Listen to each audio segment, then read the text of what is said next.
بسم اللہ الرحمن الرحیم۔ حضرت عائشہ رضی اللہ تعالی عنہا نے فرمایا، یہ تسبیح کسی بھی وقت پڑھ لو، اللہ پاک شفا عطا فرمائے گا، آپ اس عمل سے حیران رہ جائیں گے۔ محترم ناظرین، آج کا موضوع نہایت ہی روح پرور، ایمان افروز اور دلوں کو ہلا دینے والا ہے۔ وہ موضوع ہے ایک ایسی تسبیح جسے کسی بھی وقت پڑھو اللہ پاک شفا عطا فرمائے۔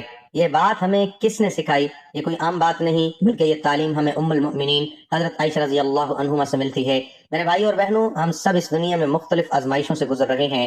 کوئی بیماری میں مبتلا ہے، کوئی پریشانی میں، کوئی ذہنی دباؤ کا شکار ہے۔ ہم ڈاکٹر کے پاس جاتے ہیں، دوائیاں لیتے ہیں، اور یہ سب کرنا بھی ضروری ہے، لیکن ایک چیز ہم بھول جاتے ہیں، وہ ہے اللہ کی طرف رجوع۔ تسبیح صرف الفاظ کا مجموعہ نہیں، یہ اللہ سے تعلق کا ذریعہ ہے، یہ دل کی صفائی ہے، یہ روح کی غذا ہے۔ جب بندہ سبحان اللہ کہتا ہے تو وہ اللہ کی پاکی بیان کرتا ہے، اور جب الحمدللہ کہتا ہے تو اللہ کی نعمتوں کا شکر ادا کرتا ہے، اور جب اللہ اکبر کہتا ہے تو وہ دنیا کی ہر چیز کو چھوٹا اور اللہ کو بڑا مان لیتا ہے۔ حضرت عائشہ رضی اللہ عنہما سے منقول ہے کہ اللہ کے ذکر میں ایسی تاثیر ہے کہ اگر بندہ یقین کے ساتھ پڑھے تو اللہ تعالیٰ اسے شفا بھی عطا فرماتے ہیں۔ لیکن سوال یہ ہے کہ کیا ہم یقین کے ساتھ پڑھتے ہیں یا صرف زبان سے ادا کر دیتے ہیں؟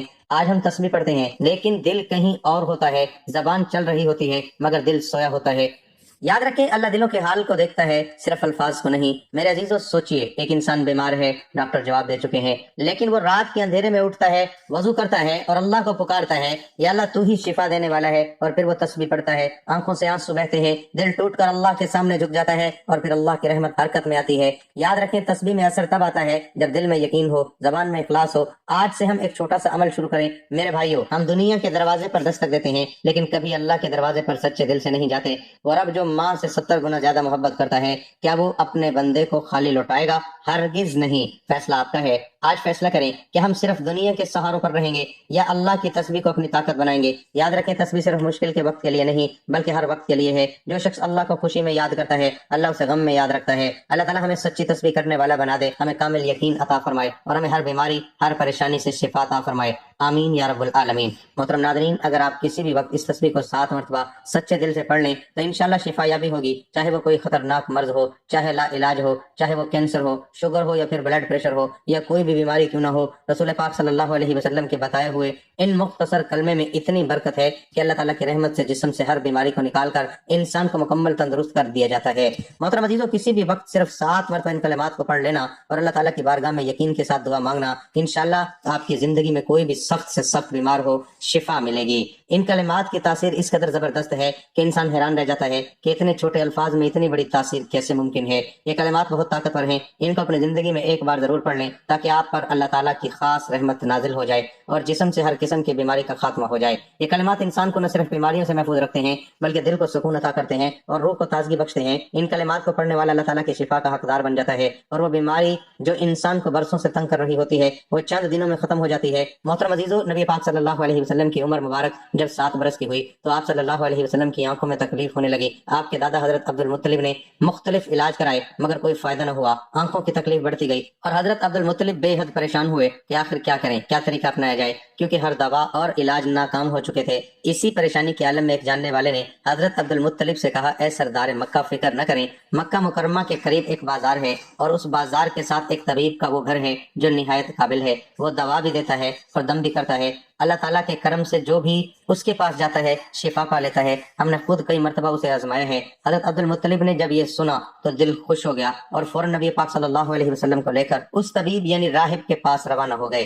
جب آپ اس کے دروازے پر پہنچے تو وقت شام کا تھا، دروازہ بند تھا۔ حضرت عبد المطلب نے وہاں موجود لوگوں سے اس راہب کے بارے میں پوچھا تو سب نے بڑی تعریف کی اور کہا کہ راہب کے ہاتھ میں بہت شفا ہے، جو بھی مریض اس کے پاس جاتا ہے دوا بھی ملتی ہے اور دم بھی ہوتا ہے، اللہ تعالیٰ کے کرم سے وہ تندرست ہو کر لوٹتا ہے۔ محترم عزیزو، حضرت عبد المطلب نے جب یہ سنا تو فرمایا کہ اب وہ کہاں ہے؟ لوگوں نے بتایا کہ وہ تو اپنے گھر پر ہے، لیکن وہ دروازہ اب نہیں کھلے گا کیونکہ وہ کئی دن کے لیے عبادت میں مصروف ہو جاتا ہے، دروازہ بند کر کے ایک مخصوص وقت تک باہر نہیں آتا۔ اس بار تو ابھی دروازہ بند ہوا ہے اور پتہ نہیں کب کھلے گا، بعض اوقات یا برسوں تک دروازہ بند ہی رہتا ہے۔ یہ سن کر حضرت عبد المطلب بڑے افسردہ ہوئے، دل میں سوال اٹھا کہ اب کیا کیا جائے۔ ابھی وہ سوچ رہے تھے کہ اچانک اس مکان میں زلزلہ آ گیا، دیواریں ہلنے لگی، چھت لرزنے لگی، یہاں تک کہ قریب تھا کہ وہ مکان گر جائے اور وہ راہب نیچے دب جائے۔ اسی خوف سے راہب فوراً باہر آیا۔ جیسے ہی وہ باہر آیا تو اس نے حضرت عبد المطلب کو دیکھ کر پہچان لیا کہ یہ تو مکہ مکرمہ کے سردار ہیں۔ راہب نے کہا سرکار کیسے آنا ہوا؟ حضرت عبد المطلب نے فرمایا یہ میرا پوتا بیمار ہے، آنکھوں میں تکلیف ہے، ہر علاج کیا لیکن آرام نہیں آیا، سنا ہے آپ دوا بھی دیتے ہیں اور دم بھی کرتے ہیں، مہربانی فرما کر شفا کی دعا کریں اور دوا بھی دیں تاکہ میرے پوتے کی آنکھیں ٹھیک ہو جائیں۔ راہب نے جب نبی پاک صلی اللہ علیہ وسلم کے چہرے مبارک پر نظر ڈالی تو دیکھتا ہی رہ گیا۔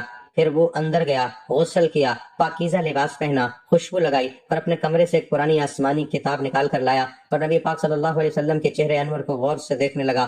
کبھی کتاب کو دیکھتا، کبھی چہرے کو دیکھتا، کبھی نظر صحیفے پر ڈالے، کبھی واللیل کی زلفوں کو تکتا، یہاں تک کہ سارے اوراق بھی دیکھ لیے اور تب نبی پاک صلی اللہ علیہ وسلم کو سر سے پاؤں تک دیکھ لیا۔ پھر یکدم قدموں میں گر گیا اور کہنے لگا اے نبی پاک صلی اللہ علیہ وسلم، میں گواہی دیتا ہوں کہ آپ اللہ کے آخری نبی ہیں اور آپ کے بعد کوئی نبی نہیں آئے گا۔ محترم عزیزو، ابھی اعلان نبوت نہیں ہوا تھا مگر راہب نے اللہ تعالیٰ کی دی ہوئی معرفت سے پہچان لیا کہ یہی وہ نبی ہیں جن کے آنے کی بشارت ہمیں دی گئی ہے۔ حضرت عبد المطلب یہ سن کر بہت خوش ہوئے اور فرمایا اب اس کام کی طرف بھی توجہ دیں جس کے لیے ہم آئے ہیں۔ فرمایا کون سا کام؟ حضرت عبد المطلب نے کہا میرے پوتے کی آنکھوں کا علاج کریں۔ راہب کی آنکھوں میں آنسو آ گئے اور کہا آپ نبی پاک صلی اللہ علیہ وسلم کو لے کر میرے جیسے گناہ گار کے پاس آئے ہیں، اپنے طبیب کو مریض کے پاس لے کر آ گئے ہیں، شفا دینے والے کو دوا مانگنے والے کے پاس لے کر آئے، مختار کو مجبور کے پاس لے کر آئے، نبی کو امتی کے پاس لے کر آئے۔ اے عبد المطلب، میں اپنے عبادت خانے میں بیٹھا تھا، اللہ تعالیٰ کی عبادت کر رہا تھا، اچانک میرا سارا مکان لرزنے لگا، اگر میں باہر نہ آتا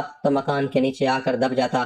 یہ سردار مکہ تیرا یہ پوتا بڑی شان والا ہے، بڑی عظمت والا ہے، بڑے مقام والا ہے، دیکھ اس کے چہرے سے نور کے فوارے نکل رہے ہیں، کائنات کے یہود اس کے دشمن ہے، اسی طرح لے کر اس کو نہ پھرا کر کہیں کوئی یہودی اس کو تکلیف نہ دے جائے، اس کو اپنے گھر لے جاؤ۔ محترم عزیزو، حضرت عبد المطلب نے فرمایا آپ نے میری بڑی رہنمائی فرمائی، شکریہ، لیکن اصل مسئلہ تو اپنی جگہ رہا، جس مقصد کے لیے میں آیا تھا وہ تو حل نہ ہوا۔ تو راہب نے مسکرا کر کہا اے سردار مکہ، ان کی آنکھوں کا علاج خود انہی کے پاس موجود ہے، آپ کو پتہ ہی نہیں۔ فرمایا کہاں ہے علاج؟ راہب نے کہا سردار مکہ، نبی صلی اللہ علیہ وسلم کا لعاب شریف نکال کر ان کی آنکھوں میں لگاؤ، یہ بالکل ٹھیک ہو جائیں گے۔ عبد المطلب نے اسی وقت سردار دو عالم صلی اللہ علیہ وسلم کے منہ سے لعاب نکال کر آپ کی آنکھوں میں لگایا تو آپ کی آنکھیں مبارک اسی وقت ٹھیک ہو گئیں جیسے کبھی دکھی ہی نہیں تھی۔ حضرت عبد المطلب بڑے حیران ہوئے، اس راہب کا شکریہ ادا کیا، چلنے لگے تو راہب نے کہا حضور شکریہ تو آپ کا کہ آپ نے مجھے سرکار کائنات کی زیارت کرائی ہے۔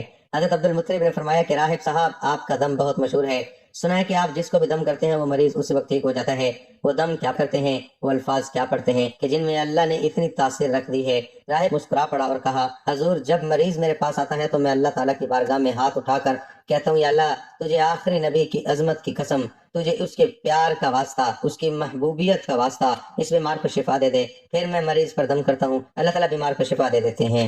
میرے عزیزو، نبی صلی اللہ علیہ وسلم نے اپنی پوری زندگی نہایت سادگی سے گزاری، آپ کی خوراک نہایت سادہ تھی۔ کسی بھی شخص کے اخلاق و کردار کا مطالعہ کرنا ہو تو اس کی عادت کے ساتھ ساتھ اس کے لباس اور اس کی گفتگو سے اندازہ لگایا جا سکتا ہے کہ وہ کس طرح کی زندگی بسر کر رہا ہے۔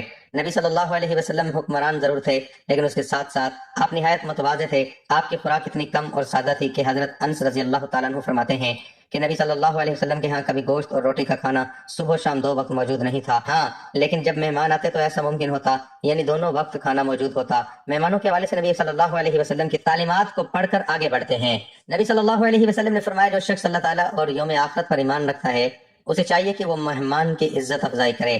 محترم ناظرین، حضرت محمد صلی اللہ علیہ وسلم کی ذات سے ہمیں یہ سیکھنے کو ملتا ہے کہ نبی صلی اللہ علیہ وسلم کی ذات سے برکت لینا بھی باعث شفا ہے، اور جو بھی دل سے ان سے محبت کرتا ہے اللہ تعالیٰ ان کی دعاؤں کو شرف قبولیت عطا فرماتا ہے۔ اسے بھی نبی صلی اللہ علیہ وسلم کا اخلاق معلوم ہوتا ہے۔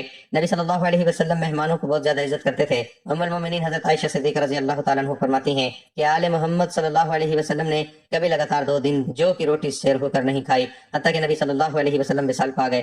حضرت عائشہ صدیقہ رضی اللہ تعالیٰ عنہ سے مروی ہے، ایک دوسری روایت میں ہے کہ جب سے نبی صلی اللہ علیہ وسلم مدینہ منورہ تشریف لائے آل محمد نے کبھی مسلسل 3 راتیں گندم کی روٹی سیر ہو کر نہیں کھائی۔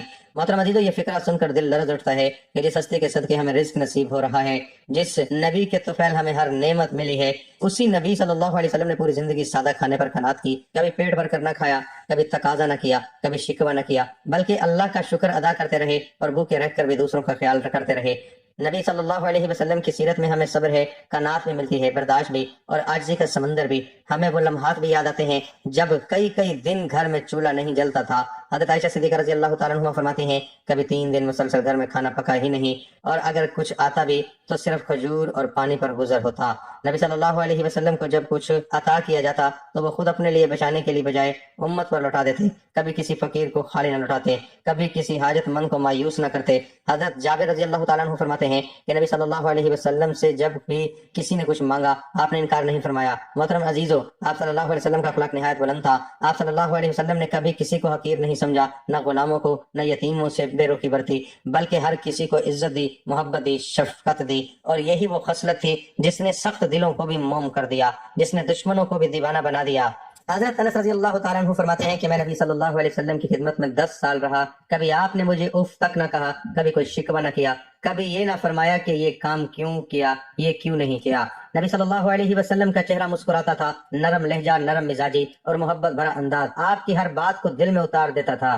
محترم عزیزو، جب ہم نبی صلی اللہ علیہ وسلم کے ان اوصاف کو پڑھتے ہیں تو ہمیں اپنی زندگی کا محاسبہ کرنا چاہیے کہ ہم کتنے خود غرض ہو چکے ہیں۔ ہم ذرا سی بات پر لڑ پڑتے ہیں، ذرا سا مال آنے پر فخر میں آ جاتے ہیں، اور جب نعمتیں کم ہو جائیں تو شکوے شروع ہو جاتے ہیں۔ لیکن نبی صلی اللہ علیہ وسلم نے تو ساری زندگی ایک معمولی بستر پر گزار دی۔ ایک روایت میں آتا ہے کہ حضرت عمر رضی اللہ تعالیٰ عنہ جب نبی صلی اللہ علیہ وسلم کے حجرے مبارک میں داخل ہوئے تو آپ صلی اللہ علیہ وسلم ایک کھجور کی چٹائی پر آرام فرما رہے تھے۔ چٹائی کے نشان جسم مبارک پر نمایاں تھے۔ حضرت عمر کی آنکھیں نم ہو گئیں، عرض کیا یا رسول اللہ، کیسر و کسرا ریشمی بستروں پر ہیں اور آپ صلی اللہ علیہ وسلم اس چٹائی پر آرام فرما رہے ہیں۔ آپ صلی اللہ علیہ وسلم مسکرا کر فرمایا، عمر کیا تم یہ نہیں چاہتے کہ ان کے لیے دنیا ہو اور وہ ہمارے لیے آخرت؟ یہی وہ سبق ہے جسے ہمیں اپنی زندگی کا حصہ بنانا ہے۔